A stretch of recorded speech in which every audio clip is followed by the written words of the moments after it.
저희 대표님 나는 야근 시킨 적 없다. 나는 시킨 적 없는데 네가 한 거다. 네, 이런 해석이 되는 거죠. 그리고 근데 이제 다만 그럼 나 퇴근해야지. 어차피 뭐 야근 수당도 안 주는데. 그럼 다음날 이제 난리가 나는 거. 이거 왜 안 돼 있냐고. 막 이러면서 대표님이 좀 이렇게 등치가 있으니까 살이 막 이렇게 떨려요. 막 턱이 막 출렁출렁 하면서 막 많이 쌓인 게 많으시죠? 이거 죄송해요. 하나 있네요. 그러면은 중소기업 다니시면서 장점이랑 단점이 뭐가 있어요? 장점은 자율성은 확실히 있어요. 그래서 사실 뭐 이런 말씀 드려도 될지 모르겠지만 오늘 아까 간식으로 짜파게티 끓여 먹고 왔습니다. 사무실에서 배고픈데 짜파게티 끓이자 그러면 짜파게티 끓여서 먹고, 그리고 뭐 정말 사람에 대한 스트레스는 전혀 없어요. 그냥 일 이외에는 쓸데없는 회식 없고 그냥 우리끼리 재밌으니까 놀러 다니고, 그리고 사람들이 젊다 보니까 뭐 젊은 기업 문화가 당연히 있을 수밖에 없고 대표님을 제외한 모든 사람들이 사이가 좋습니다. 네, 그게 정말 장점이라고 생각을 하고, 아무래도 저의 권한이 많습니다. 그래서 위에 막 컨펌 받고 막 한두 달 딜레이될 거 없고 그냥 내가 이거 맞다 하면은 다 작성해서 대표님한테 한 번만 그냥 컨펌 받으면 진행이 됩니다. 그거는 이 회사에서 많이 배울 수 있는 점인 것 같아요. 그럼 반대로 단점. 단점은 이건 아까 말씀드렸듯이 경험 있는 사람이 끌어줄 만한 사람이 없다.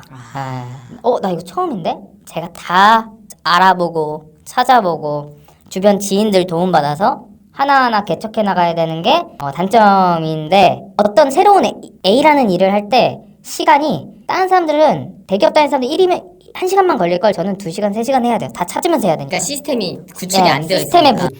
일을 하면서 좀 겪은, 대기업에서는 좀 겪을 수 없을 것 같았던 뭐 에피소드 같은 거 있을까요? 그러니까 예를 들어서 뭐 제가 아까 말씀드렸듯이 3년 차인데 팀장입니다. 그러다 보니까 예를 들어서 제가 이제 뭐 어떤 유선상으로 연락을 하셨다 만나면 저를 못 찾으세요. 너무 어리니까. 그래서 처음에 안녕하세요 그러면 누구시냐고 하고 제가 저 누구누구입니다 라고 하면 아들 사진인 줄 알았다 그 사람이. 그러니까 저는 푸사가 있는데 아들인 줄 알았다고.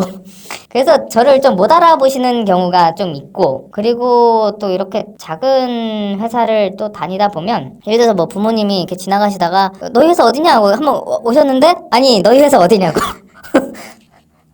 너희 회사 이런 데 있니? 네, 좀 그런 좀 웃지 못할 에피소드도 있는데 1층에서 좀 걸레 썩은 내가 나긴 하는데 가끔 구역질이 나요. 술 먹으면 다음날 살짝 올라올 때가 있습니다. 그 건물 이렇게 관리해 주시는 분들. 아저씨가 그 썩은 걸레로 계속 닦는 거야.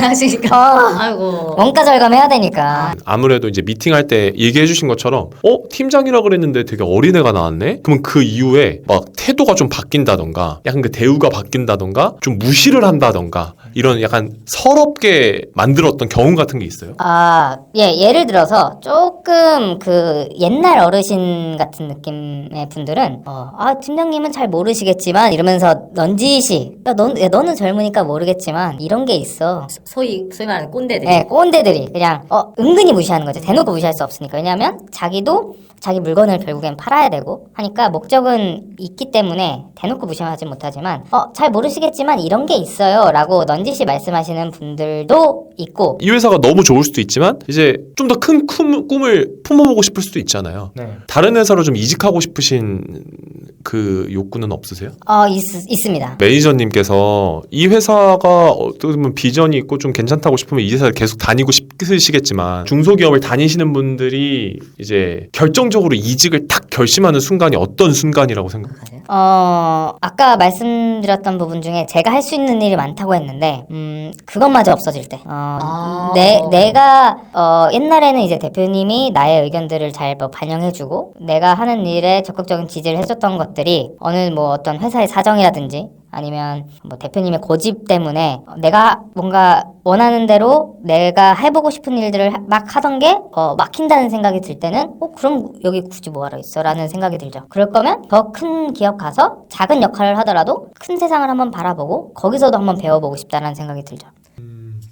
그러면 이제 인터넷에 커뮤니티에 되게 떠돌아다니는 것들 중에 되게 재밌는 중소기업 에피소드들 많잖아요. 네. 매니저님이 겪어보신 좀 회사 내에서 에피소드들 같은 거 있으세요? 네, 예를 들어서 대표님이 이제 저희가 출근이 보통은 이제 10시까지인데 이 회사는 출근이 굉장히 자유로웠었어요. 그 전에. 그래서 10시 반에 회사에 누군가가 대표님이 누가 미팅을 와서 대표님이 오는 길에 10분 늦을 것 같으니까 나 10분 늦을 것 같은데 누가 좀 문 좀 열어주는데 아무도 안 온 거예요. 출근을 10시 30분에 10시 출근인데 아무도 안 해서 대표님 또 극대노 새끼들아 적당히 해야지 아무도 없습니다. 네, 문을 대표님이 이제 그 거래처에서 열고 들어오는 그런 일이죠. 저 비밀번호가 111인데 그냥 누르고 들어와서 그냥 회의실에 먼저 앉아 계세요. 뭐 그런 적도 있었습니다. 출근 시간이 몇 시인데 아무도 안 오신 거예요? 10시인데 10시 출근인데 사람들이 이제 10시 반 돼도 아무도 안 온 거죠. 아니 심지어 10시면 일반 대기업보다 훨씬 더 출근 시간이 늦은 거거든요. 늦죠. 근데 그래도 아무도 오지 않아서 네. 대표님이 대분노하셨던 사건이 있었다. 이제 중소기업 일에 대해서 한번 얘기해 봅시다. 일이 사실 되게 많잖아요. 대표님도 일을 해야 될 정도로 일이 되게 많은 거잖아요.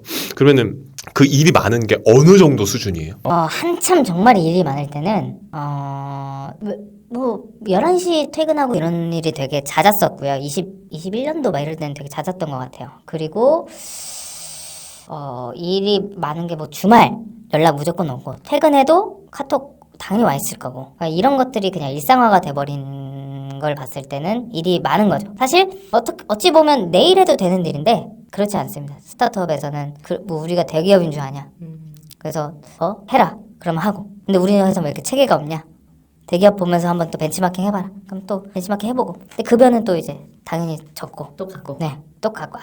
똑같고. 선택적인 이제 대표님의 그런 취향. 일은 대기업처럼, 체계는 대기업처럼, 일은 스타트업처럼, 급여도 스타트업처럼.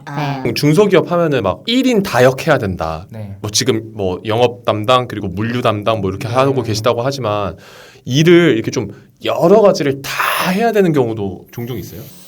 네, 맞습니다. 그래서 제가 작년 22년까지는 경영관리 쪽도 업무를 같이 했었어가지고 경영관리랑 물류랑 하니까 감당이 안 되더라고요. 그래서 퇴근을 정말 많이 늦게까지 퇴근을 못 했었어요. 그래서 좀 어떤 업무의 전문성이 없고 다 겉핥기식으로 업무를 하는 듯한 느낌을 받아서 왜냐면 작년 저희 회사 그 1년 결산 그걸 제가 했거든요. 회계사랑. 네. 재무팀이 따로 없으니까. 없으니. 그래서 제가 그때는 다 했었고. 아니 뭐 그렇다고 해서 초과 근무 수당이 있다던가 뭐 추가 근무에 대해서 수당을 준다던가 아니면 뭐 업무를 하나 더 했으니까 직무에 대한 뭐 보상비를 줄게 이런 건 따로 없을 거예요. 자, 근로계약서에 보면 그 야근이라고 하죠. 야근은 이제 분명히 승인을 득한 후에만 해야 된다라고 적혀 있습니다. 근데 저희 대표님 나는 야근 시킨 적 없다. 나는 시킨 적 없는데 네가 한 거다. 네, 이런 해석이 되는 거죠. 그리고 근데 이제 다만 그럼 나 퇴근해야지. 어차피 뭐 야근 수당도 안 주는데. 그럼 다음 날 이제 난리가 나는 거. 이거 왜 안 돼 있냐고. 막 이러면서 대표님이 좀 이렇게 등치가 있으니까 살이 막 이렇게 떨려요. 막 턱이 막 출렁출렁 하면서 막. 많이 지금 쌓인 게 많으시죠? 이건 죄송해요. 이건 좀 편집해. 근데 그런 것도 있는 것 같아요. 제가 보기에 그 조소소라는 그 드라마나 아니면 이제 뭐 유튜브라던가 여러 가지에 퍼져 있는 좀 과장된 중소기업들의 얘기들이 오히려 중소기업에 가려고 하는 청년들의 어떤 발을 잡는 역할을 할 수도 있다고 생각하는 게 이 현실을 들어보니 뭐 물론 제 예상에 맞는 것도 있었지만 제 예상과 다른 것도 굉장히 많거든요. 그런 부분들을 너무 맹신하지 말아야 된다 이런 생각이 드네요. 청년들이 요즘 일할 사람이 없다 하잖아요. 청년들이 중소기업을 하는 건 되게 꺼리죠. 무조건 시작을 대기업에서 하고 싶어 하는데 중소기업에 들어오게 만들려면 결국에는 어떤 게 좀 있어야 청년들이 이렇게 중소기업 가봐야겠다. 나도 한번 도전해봐야겠다 이런 생각이 들까요? 스타트업다워야 한다. 네, 좀 더 진취적이고 내가 할 수 있는 것들이 많아야 하고 내 꿈을 뭔가 실현할 수 있는 그런 가능성이 많아야 올 것 같아요. 일은 진짜 조조소에 나오는 것처럼 시키면서 급여는 적고 그러면 영원히 아무도 오지 않을 것이고 최소한의 내가 이 회사에서 뭔가 이뤄보고 싶었던 그런 꿈들을 조금이라도 대기업보다는 더 이룰 수 있는 가능성을 보여줘야 되지 않을까 싶습니다. 뭐 돈적인 부분을 떠나서 당연히 이제 돈을 많이 주면 당연히 오겠지만 이제 돈적인 부분을 떠나서 조금 내 진짜 장점들을 키워줄 수 있는 회사를 좀 만들어야 청년들이 많이 올 것 같다라는 얘기 해주시는 거죠. 사실 2023년 중소기업 이렇게 다니시고 스타트업 다니시기가 되게 힘들 거라는 거를 저도 알아요. 왜냐면 이게 인플레이션이라는 게 있는데 월급은 이제 여기서 멈춰 있다 보니까 되게 힘든 이런 어떤 것들도 많으실 것 같은데 마지막으로 좀 하고 싶은 얘기가 있으신지. 저는 그렇게 생각합니다. 살아남는 자가 강한 거다. 근데 요즘 사실 대기업도 버티기 힘든 상황이라서 사실 저희 뭐 이런 스타트업이라든지 중소기업들이 많이 이제 붕괴되고 있는 시기인데 정말 잘 버텨내셨으면 좋겠습니다. 그래서 그 잘 버티고 나중에 정말 박수 칠 때 더 좋은 곳으로 이직할 수 있는 그런 23년, 24년이 됐으면 좋겠습니다. 이상입니다. 좋습니다. 자, 인터뷰는